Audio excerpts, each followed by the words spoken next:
I think we were playing with like a hardcore band or something else. Like we were supposed to play a gig the day before, but I got cancelled and we got offered this gig. So we're like, oh yeah, it'll be fun because we like playing. Yeah. And he mentioned it, and I think like I feel this as well. It's like we basically played with the same energy we would to 4 people as we did when we played a selling gig, because we're just there having a good time. It's like it's not about anything other than we're getting to like rip our tunes through big fat stacks and like smash the drums and stuff. It's great fun. Yeah.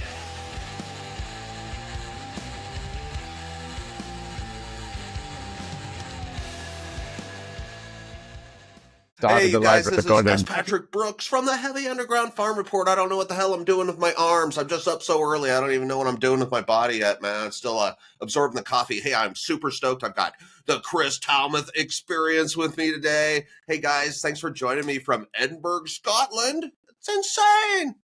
Right on. Hey, guys, I just want to jump into it really quick. Let's do a quick introduction, though. I got Craig. There's Craig, and I believe I have Mark and Matt. Which one? Mark and Matt. Cool. Right on, guys. Hey, thanks a lot. Your guys' album's amazing. Hey, you guys, like the Doom charts came out the other day, and you guys are the number 2 album on the Doom charts. That's like, it's like, the kind of range that bands like, Psychlona get in, and Slow Mosa, and like, this is like pretty rarefied air, man. What was your initial reaction to seeing those results? Like pretty surreal, if I'm honest, dude. It's like me and we were all talking about it. It's like this is where we go to find cool new bands, man. And it's like this dream's like, oh, maybe we'll make it onto the Doom charts. Like maybe we'll be in the top 25, top 50, and then you're kind of scrolling down. Like, oh, number 2, class. But yeah, it's like it's wild, man. It's so cool. Were you guys the best thing? I'm sorry, buddy. It was the best thing I've explained to my mom in a while. That's awesome. Like, Mom, there's this thing called the Doom charts. Check it out. That's so cool, man. You know what? I think that is cool. I'm sure your parents are really proud of you, and it's awesome to get that feedback from the people that love you. But yeah, the Doom charts for me is like, man, that's like the pinnacle. That's where I find the new music, and now I contribute to totally, it. Man. And when I put your guys' album on for the first time, I knew right away, like right through the first song, it's like, oh shit, these guys are heavy. And I'm an older dude, so I'm like 57. So I grew up with like a lot of the 70s psych type stuff. And, the first time I heard Earthless was like kind of a changing thing for me. And you guys had that same effect. Me too. Tell me, how did you guys, tell me how it all started. Let's get a little history of your band. Go ahead. I'll let you guys talk. People have heard me talk enough. Cool. So, we met in like 2015. Yeah, it'll be 10 years this year, so 10-year anniversary this summer. Just Craig put out like a Lonely Hearts ad. So, like Craigslist style sort of thing. Just saying he's looking for a bass player and a drummer, and then so I just finished in a band that I've been with for a long time, and it was the influences. So Craig had put Caius, Clutch, Down, Alice in Chains. So I like nearly fell off my seat when I read it. Because I was like not expecting to find someone straight away with those influences. It was amazing. So and then so we met up like at a recording studio, like just kind of turned up, both had various substances with us. I just kind of got on really well and kind of started. We then found a drummer. He had twins, so like just when we were about to get ready to play, we had to kind of stop. So me and Mark did a sort of like acoustic thing for a little bit, and then what was it, 2017? We got like our Ginge, like our drummer from the first album, and then obviously that was we had that out. But the release show was 2 weeks after lockdown hit. So it's like all this years of work, and yeah, man, we're going to do the thing. And then, 3 years of planning. Yeah. And recording, and then that was that. Yeah, so funny. But so then we, throughout lockdown, kind of he joined another band, and so we kind of decided to look for another drummer. And I met Matt, like, maybe a couple of years before that. I kind of seen you jamming at the farmhouse, because I kind of stayed in a sort of I don't know, call it like kind of shared housing, and a community house thing on a farm. Yeah, Yeah, but they had a jam room. So I used to go out with a lassie. Yeah, it was class. I used to go out with a lassie that lived in one of the yurts there. And I went into I kind of was walking in the kitchen and just like your pals from Wales were up and they were having this like really tasty funk jam. And I just remember being like, yeah, man. So, yeah, when it came time to get a new drummer, I think like, it was like a month and a half before we were supposed to play like the Sketchy Beach stage at Lindisfarne Festival, kind of down the board. It's a really cool festival, really cool stage. But we didn't have a drummer. So like I kind of met Matt for a coffee and was like, hey man, do you want to learn like an hour's worth of tunes in a month and a half? And he was like, yeah, right on, man, go for it. Man, that's the drummer mentality right there. Hell yeah. Yeah. Pretty much. It was great. And then yeah, like that was the first gig we all played together, and like instantly like the reaction from myself and from Mark, but just from the people watching was real different. Like it just really kind of did this, like kind of gelled everything together, because like you're going to come from like a kind of jazz and kind of soul and funk drumming background. So with that kind of, you're talking about the kind of early 70s psychedelia and stuff. Like I had Burn on earlier, and just the drums and all the kind of, the really jazzy syncopated stuff that works so well with that type of music just kind of really gelled. And then Absolutely. just kind of been going since then. Like played around the UK, kind of played some festivals and stuff. Met some really really cool people. Like you mentioned Psychlona earlier. Yeah. Like we met them because they played this festival, Red Crust, up in Edinburgh. Like when was it? Yeah, 2022. I just instantly got met them, got on really well, and then they ended up inviting us down to play at their album launch for like Palo Verde. Yeah, it was brilliant. Like, how cool is that? Yeah, it was cool. And since then, like they've kind of invited us down. Phil's got a wee festival he does, like at his local pub at the end of the road called Idle Fest. So like invited us down to play that, and then we've headlined it a couple of times, and just like could not have been more helpful with like introducing us to labels and like doing something just because he's like, just really cool dudes. And it seems like the scene's the same over your way as well, like from watching your podcast with like Momo Voodoo and stuff. It's like, seems like that just there's this cool kind of like community aspect because everyone just really loves the tunes, man, Yeah. All right, so man. yeah, I wanted to save the Momo Voodoo thing for later, but I'm going to talk about it right now. I will have to tell you, I know this is like less about you and more about me, so I apologize to everybody. But when you guys told me that you had discovered each other through my channel, that was like the coolest thing like I ever read. It was like, that's really my purpose, is like to introduce people to new music. And now introducing another band to another band is like mind blowing. So I'm glad you guys came across their tunes. They really love you guys too. That album's quality. That album's amazing, man. So tell me, so the live experience is huge for you guys. That's how your band really came together. Tell me, what kind of preparation did you do for live shows, or is it just kind of something that came together kind of organically and naturally while you were on stage? Yeah, that's an interesting one. Yeah, I can talk a bit about this then. Yeah, I think since I joined the band, because I had to learn a lot of tunes in quite a short amount of time, there were some gigs but we had to learn them quite quickly. A lot of what I went in with, I didn't have any drum tracks. I had kind of like a blank canvas, which meant for the kind of early gigs that we did, it was kind of like, here are the riffs, here are the sections, let's jam them. And we played a lot of gigs almost straight away after I joined the band.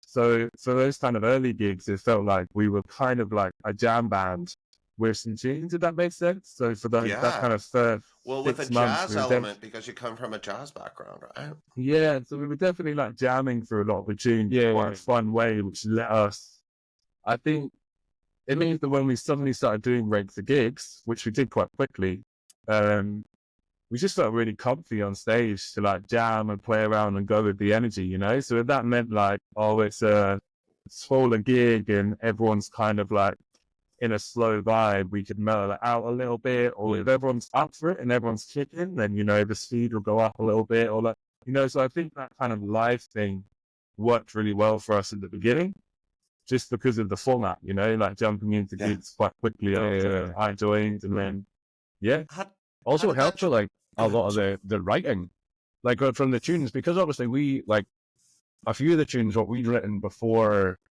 lockdown, but then some were like just kind of half things that weren't there. So we were we were jamming through them on stage, and then I'd like, because we went through a period where we were just recording everything we did, you know, in the studio, everything, just kind of anytime we picked up our instruments, we'd record it so we could hear it back. And like so many little wee things that came out of just an accident or a jam then made it onto like a transition on the album for the thing. So it was like, it helped our performance thing as well, but it really helped the writing because it kept it that like, that kind of lively way where it feels like played and alive. Because like, I always grew up, my favorite, like I love live albums. Like I've basically got every, my dad had like, and I've got them through there, like every single Rory Gallagher live album on CD. And they're amazing. It's just that like, that just, it can go anywhere. It's anything. Like, you know, you've got the record, obviously, like what the tunes are. But then in the live setting, it's never happening again. Doesn't matter if you try to. That little thing and the people in that room are only experiencing that. And I don't know, it's like, that's a really big part of the music and the music for us.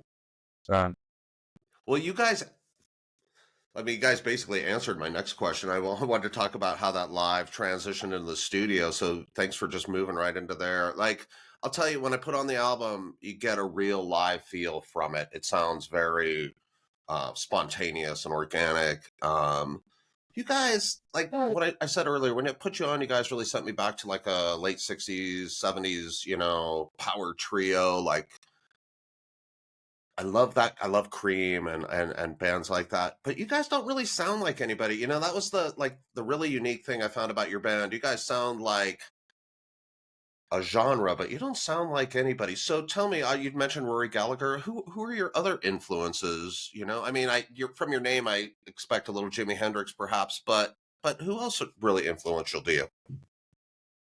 Well, I think that's it. So, especially, obviously, me and Craig had come from like a kind of blues bringing background, and even that, because Matt's parents are quite a bit older, so they were alive in the 60s. They went to the Who and all these other gigs and stuff. Whereas me and Craig both grew up with dads that were in the heavy rock music, especially hard rock music, like Rory Gallagher and AC/DC and Sabbath. That was their favourite bands, so that's kind of it. So when you grow up in that environment, that's at your core, that's kind of like the reason why you want to play music. It could be riffs or bluesy riffs or whatever. And I suppose that just then transcends into the kind of music that they grew up with. So we all grew up listening to the grunge bands of the 90s. Obviously, we were quite young at the time, but Alien Chains and Nirvana, Corrosion of Conformity, all these bands that were around when we were kind of kids growing up. You'd see them on TV, or you'd see a video on the telly. And then it kicks on again. And it just travels on through like newer bands like Chill and stuff. So you guys... sorry about that. Go ahead, I'm sorry. Oh, sorry, anyway, man. No, I just really, I'm really, Kryss, I'm stepping all over you. Go ahead, buddy. My bad. Don't worry, Stan. Don't worry. The one thing is, like with all of it, I suppose, like you say, there's this one thread that runs through all the sort of music that we enjoy or say take influence from. It goes right back to the blues and everything before that. It's the groove, man. You know what I mean? It's this thing of like, there's a difference between this and this. Yeah. And like, you know what I mean? It's that. It's like, whether it's whether it's like funk or the blues or any of these things, it's got like a bit of swing to it, you know? Like it's not an exact science. And I think you guys have that swing. Absolutely. Yeah. Oh, cheers, man. But yeah, I think that's especially from the 70s style thing. It's like, and it's like just at that time when, you know, let's say like heavy hard rock was being invented, like the whole point was there was no rules. You know what I mean? You could go from like a big dirty riff into like floaty ethereal singing with like 3-part harmonies and loveliness to add to the fact that it is heavy. You know, it's this kind of its dynamics. It's a journey rather than like verse, chorus, finish. You know, it's like, here is some time. On you go. Yeah. I love that about your music. That's a great description. You guys really do a good job with changing up tempos and switching the feel. It's not, I mean, there's got to be some temptation to just go hard all the time, but I think you make a good point. You know, the softer moments just amplify those bigger moments, right? So you guys talk about you grew up in a rock and roll world, and well, you didn't. You grew up in a hip hop world. So I'm curious what really steered you guys to rock and roll? I mean, because electronic music is huge and hip hop music are huge, and they got just so much money thrown at them. And you guys are like in a smaller, rock and roll's a smaller niche now. What made you gravitate towards that? Well, I can go here. Yeah, why, man? It's so fun to play, man. It's just so fun to play, and I think that's the big thing about us as well. Is like, we talked about it, about how we're more of a kind of our real comfort zone is live, and I mean, it all comes back to the fact that we just really like playing tunes. Yeah, we just have a lot of fun. We really don't take ourselves super seriously. In fact, what are we talking about? The biggest push for us is to be a bit more serious. When we were going into the studio and doing, selling gigs and stuff, that push to be serious is what takes us out of our comfort zone. And that's not always a bad thing. That sometimes makes you find new things and you find new ideas by kind of bringing that extra layer of seriousness. But, it really, just it's like for instance, was it that guy, Bruce, that does the Fudlick blog thing? It's a local guy that goes around, like, films loads of stuff, takes pictures and everything. But he does that kind of blog of the gig, and like we were at this gig, and right enough, like it was our last minute thing. I think we were playing with like a hardcore band or something else. Like we were supposed to play a gig the day before, but it got cancelled, and we got offered this gig. So we're like, oh yeah, it'll be fun because we like playing. And he mentioned it, and I think, like, I feel this as well. It's like, we basically played with the same energy we would to 4 people as we did when we played a selling gig. Because we're just there having a good time, It's like, it's not about anything other than, we're getting to, like, rip our tunes through big fat stacks and, like, smash the drums and stuff. It's great fun. I mean, another great example is, this is always good to mention because everyone has good days and bad days. And we very recently, about 3 weeks ago, I won't say where or when, probably played our worst gig ever. It was our first gig after our album launch, which went pretty well. The album launch was great. I'm not going to go into that now. But we played a gig about, was it a week after? Yeah. Is this the gig that you posted clips from? That was the album launch. Okay. Yeah, that was the album. That one went well. Okay. I was going to say it was fantastic. All right, sorry to interrupt. Go ahead. We played the gig and we're like, we're going to be warmed up. We've just done the launch. We're going to be fresh. Let's go.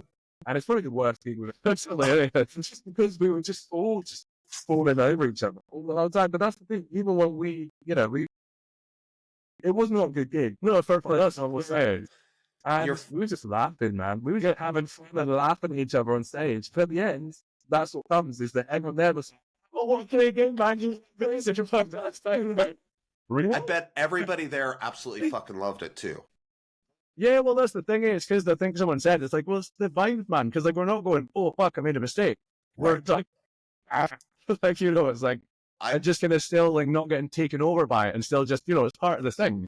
To me, that's the biggest thing when I'm seeing live bands, because mistakes happen and stuff. As a fan, I never notice unless the band notices. You see that totally. Yeah. You see that look. Yeah, exactly. Exactly. No, man, I think, one of the cool things about heavy rock and live shows is the spontaneity, and sometimes that comes with some rough spots, but, I mean, we're probably experiencing that right now with this interview, but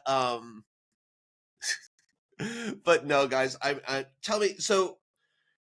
tell me about, like, I'm from the United States, and like I'm actually aware of Scotland and the UK and like some of your, what's going on there, and but I don't really know a lot about Edinburgh in particular and your music scene. So could you talk about growing up? And like, I know Edinburgh's a big city and it has a great economy, or at least that's what I read on the internet. But tell me a little bit about growing up there, because I'm like from a really different environment, I have a feeling. So tell me about it. Well, funnily enough, actually, none of us grew up in Edinburgh. So we, I've been here, like, I'm from about, like an hour up the road. So like kind of the countryside, this place called Clickmannonshire. Well, I actually grew up just outside Glasgow. So Glasgow's the other big city in Scotland. So, and Glasgow is kind of more renowned for having the music scene. Yeah, especially the heavy music scene, especially in the kind of like 80s, 90s, and 2000s. Okay, cool. So any big stoner bands or big kind of heavy bands, that's really normally kind of. So you really did grow up more in that heavy rock environment, then, bud. Yeah.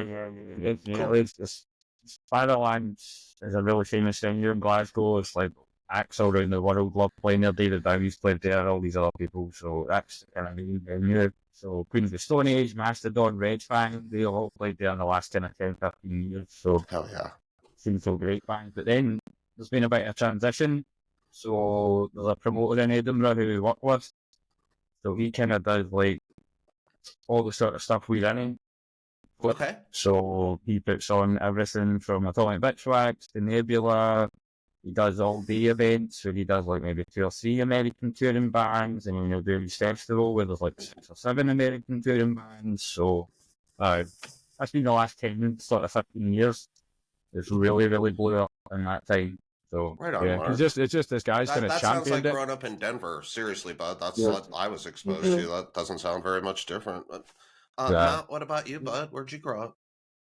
Well, I grew up in Cambridge in England. Okay. And I've been up here for about 10 years. And yeah, it's like these guys say, the music scene in Edinburgh as a whole is a bit lacking in terms of venues mainly. There's very few medium-sized venues. You've got some really small, kind of like small stage, kind of back of pub. And then you've got massive kind of like stadiums and not very much in between. So it's a bit tricky sometimes for those kind of more like, 150, 200 size capacity gigs, which is perfect for our kind of music. That's what, it's Perfect, so good to play for those medium-sized venues. One thing that we have found is because the scene's a bit smaller here, a lot, maybe less so now, maybe it's changed a bit, but earlier on, you kind of get a lot of heavier bands put together. So we played quite a few gigs where we're definitely the odd band out. So you've got some like metal bands. Well, we played a few gigs with like metal bands and everything there's in their battle jackets, ready to go. And then we turn up in like flowery shirts. You're gonna got pink jumpsuits. Yeah. I wore this for you guys. Everyone's still. I wore this for you guys. Yeah. Right on.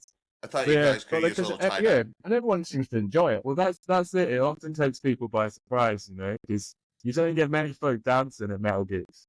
You know what I mean? There's a lot of head nodding and kind of guitarist staring.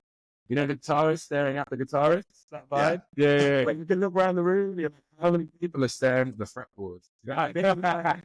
So it's quite nice to sometimes, be the odd one out.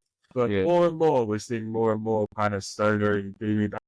And that's awesome, especially some more young folk. Yeah, I love really that. cool. Like some young guys recently.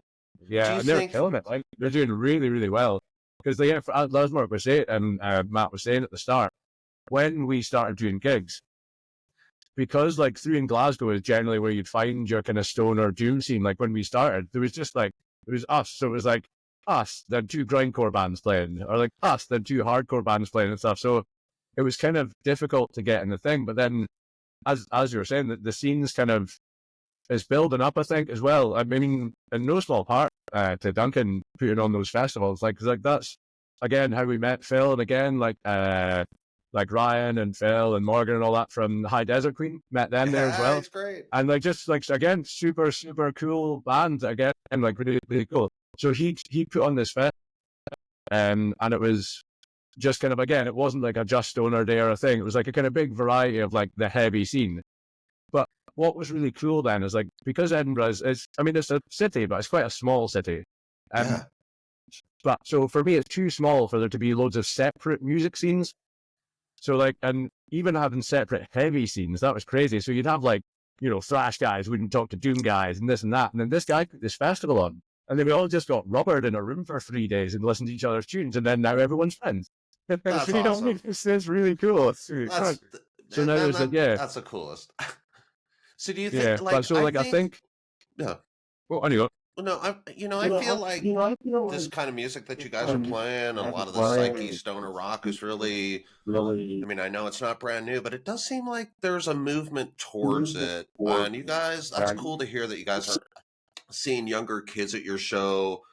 But ultimately, tell me, you guys are making great music. Who are you making that music for? Are you trying to get young kids to your show, or do you want like your parents to dig it, or do you guys just tell me who you make the music for, man? Man, us really. Yeah. Like it's groovy tunes, man. Like you want to like, because there's nothing worse. Like we're playing like, we're never going to be Taylor Swift, you know what I mean? So there's no point in pandering to anyone. You know what I mean? We're in an underground scene, and the great thing about being in an underground scene is like your special sauce. Like you say, these tunes have been around for, 50, 60 years, the start of these tunes, or even if you want to go even further back with the blues. Sure. But like at every level, I think what the special sauce is people doing what they love. Not what they think someone else is going to like. It's like, this is we're the filter for all this stuff going in, and this is what we want to hear. So putting out, and that's, yeah. I think like I wouldn't want to make music any other way, It's like you might as well be in a covers band and make money.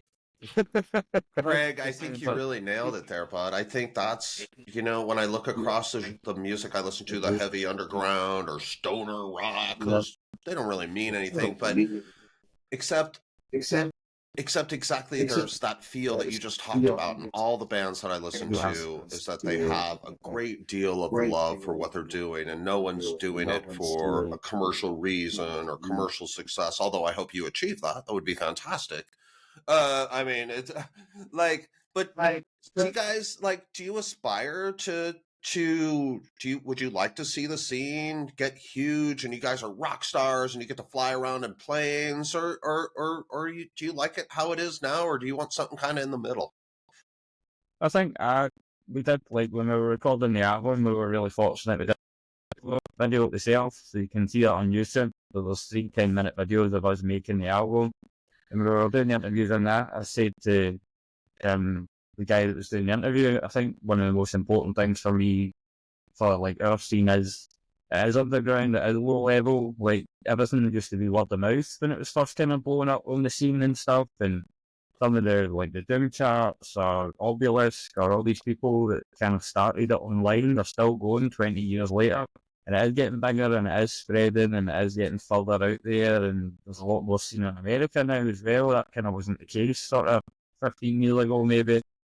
And I think it's just to be part of it. Like, you just want to join in with these people. Like, you go to these gigs and you see them playing and it looks like they're having a great time, they're really friendly and chatting. You just want to join in, is the thing, I suppose. So, but yeah, I think sort of for where we'd like the tunes to go, at least for me anyway, or for what we talked about, it's like, I've got no interest in being big and famous and all this kind of stuff, but see, getting to go, like, travel over to Europe or come over your way and stuff and play tunes and meet cool folk, like, that's it, man. That's like, basically, when we decided to record the album, we all had a chat, and it was like, look, we really, really loved the tunes, we all believed in the music. I was like, right, it doesn't have to be forever, but if for a small amount of time, we get to go and travel around and play tunes and, like, just have a laugh and, like, see the world, like, other things in the world is playing tunes and traveling around.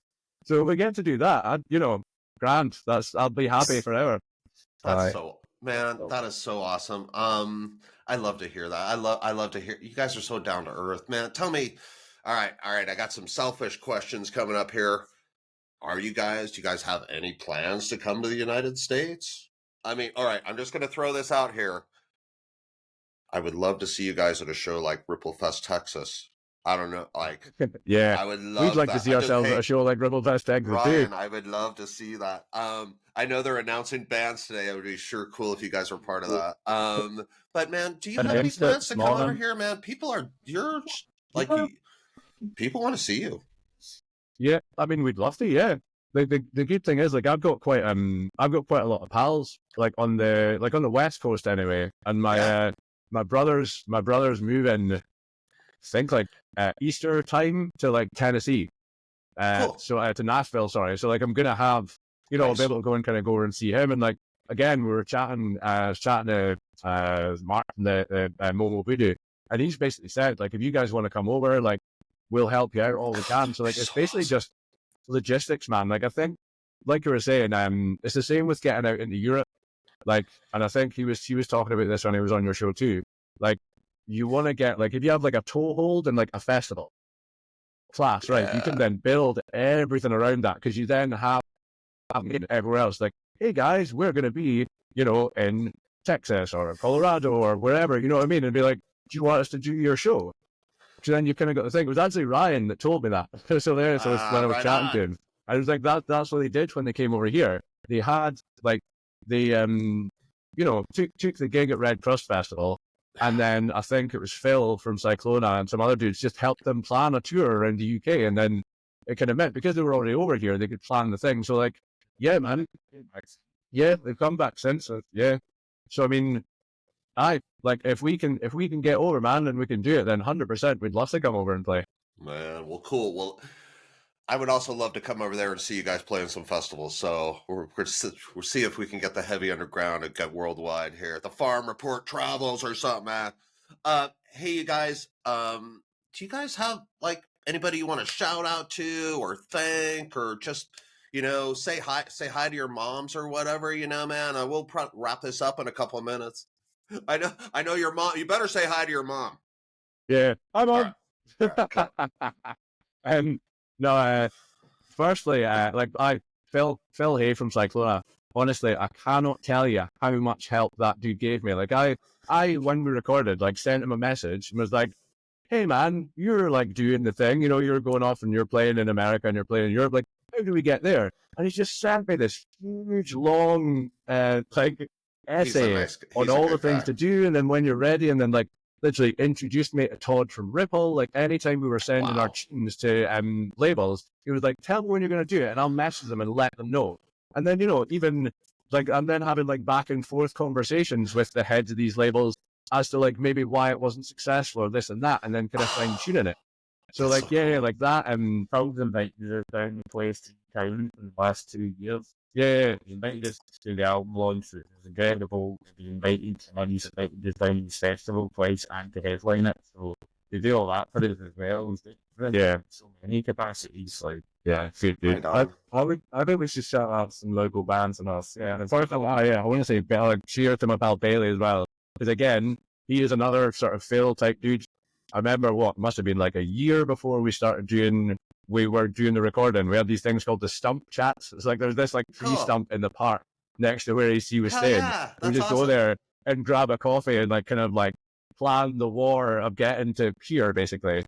I love it. He's been another super supportful dude. And Kai from Cosmic for like printing our tunes on vinyl and being like a super sound dude and helping and like believing. But yeah, local band. I mean, just, yeah, we've been very, very generous and nice to us in the process as well. You know, like for example, like, you know, our album cover for our most recent album was literally us looking at, it was like a bottle of beer, and I was like, this label is cool. The label of this beer is cool. Let's message the guy who makes these labels. That's awesome. Turns out he makes like tour posters for Club Sepultura, and we were like, oh, we can't afford someone like this. Yeah, like, what can you afford? I'll do it for you. That's Jim Bob Isaac out of Dundee. So loads of local bands like Robot Death Monkey, Undervolt, they both played our album launch. Yeah, like everyone's just, it's a real community. Yeah. I think the sketchy beat happening. Sorry, this other place I need to tell you about. This is quite possibly the coolest, like one of the coolest places for music and art in Edinburgh, if not the coolest. It's this place called Sketchy Beats Cafe. Okay. They gave us our like first full gig.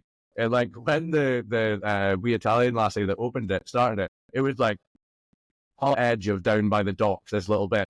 And it's just anyone's welcome, anyone's there. And they used to have like Thursdays and Wednesdays. I was open honestly, it was like a ball painting. There's like tunes going in the corner, but just carnage of any type happening and then down the stairs, but just this like super free, like art, you know, there's people like drawing the bands, there's folk like sculpting stuff, drawing on the walls, murals and everything. Right and they on, we do festival tents as well. So they actually gave us Kelburn Garden Party.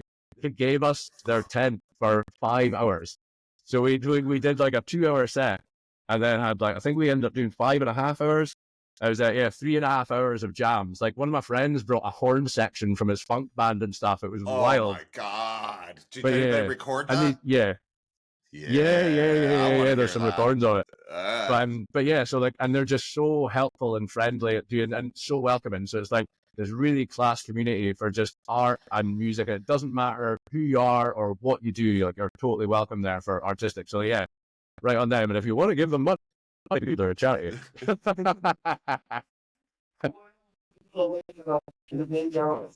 Right on. Oh yes. Oh sorry. And Kev from Deep Storm Productions, who recorded our album. Who is a legend? Sorry, Kev, for forgetting about you. man, like this dude, yeah, Kev is a wizard of a sound band, like really, really good. Like, see these people, right? Where, because I got to spend like 6 days myself with him when we were doing overdubs and everything. And there's a special place in heaven for people to understand musicians talking about how they want something to sound. I was like, a bit crunchier, you know, if we could have it like a bit more glory. And he's like, yeah, man, no worries. And then does it. Like, Dude, yeah, that's cool, man. You know, the engineers and the guys who do mastering are really a lot of unsung heroes in this business, man. yeah. Well, you guys, the album is called When the Wheels Fall Off. The band is the Kryss Talmeth Experience. They are fucking amazing. If you haven't heard them, definitely get off this. We'll find them on Bandcamp. We'll throw up a link. I don't know if I could play one of your songs after the show, but if I could do that, I'll just put like one of your songs on after the recording when I put it on YouTube. You guys, I'm going to wrap it up. I really appreciate you taking the time, guys. You're fantastic, man. Thanks for being such good players in the community. Appreciate you guys. Nice, man. Cheers. And thanks for getting up so early and doing a morning one, man. Dude, I sell weed all night, man. No, you guys have an awesome day, man. I'll talk to you guys soon, man. Thanks again for being on the show. If you guys could just hang on for 1 second. Hey, this is S. Patrick Brooks with the Heavy Underground Farm Report. We had the Kryss Talmeth Experience. Thanks for tuning in this morning.